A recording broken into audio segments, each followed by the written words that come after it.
Саламатсыздар ма? Бүгінгі қарастыратын тақырыбымыз мәміле. Мәміле азаматтар мен заңды тұлғалардың азаматтық құқықтары мен міндеттерін белгілеуге, өзгертуге немесе тоқтатуға бағытталған әрекеті. Мәміле жасау үшін ұсыныс, ниет, екінші тараптан келісім керек. Ниет үш түрлі тәсілмен білдіріледі. Бірінші, ауызша не жазбаша жасалатын тікелей ниет білдіру, мысалы келісім жасау, залалды өтеуге келісетінін хабарлау, хат жазысу, тағы да басқа. Екінші, жанама ниет білдіру, мысалы адамның тауарды сөреге орналастыруы, оның саудагерлік мәміле жасау ниетін білдіреді. Ол тек ауызша ғана жасалады. Үшінші, кейбір жағдайда үндемеу де ниет білдіру болып саналады. Алайда мұндай ниет білдірушілік тек қана заңда немесе өзара келісімде көрсетілген жағдайда ғана орын алуы мүмкін. Мәміле түрлері. Мәмілелердің екі түрге бөледі. Бір жақты мәміле және шарт.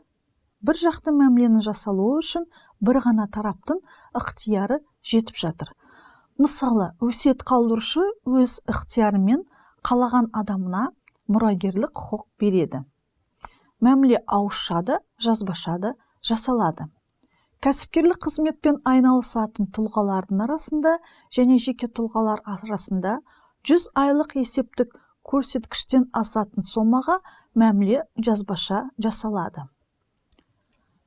Жазбаша мәміле тараптардың қол қоюымен, ортақ бір құжат толтыру жолымен және хат, жедел хат алмастыру жолымен де жасалуы мүмкін.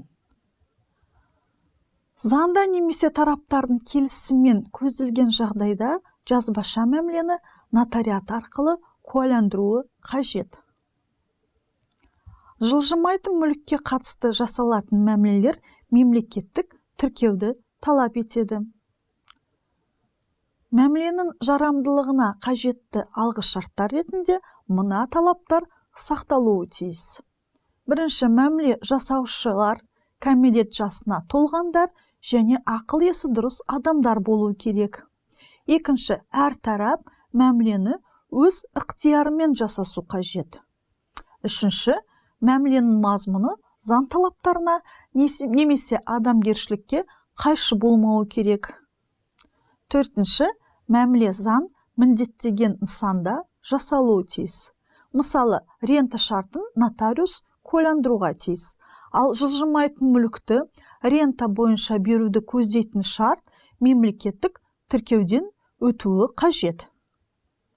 Мәміленің ақылы және ақысыз, мерзімді және мерзімсіз түрлері болады. Мерзімді мәміленің ерекшелігі белгіленген мерзімнің міндетті түрде келетіндігінде. Кейде мәміле бойынша құқықтар мен міндеттер қандай бір алдын ала келісілген оқиға болған кезде туындайды. Ал оқиғаның болуы болмауы екі ұшты мәселе.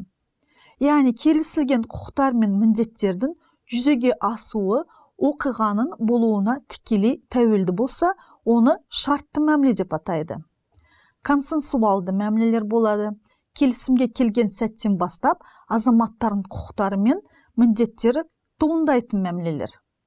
Нақты мәмілені жүзеге асыру үшін келісімнің бір өзі ғана жеткіліксіз, оған қоса затты тапсыру қажет.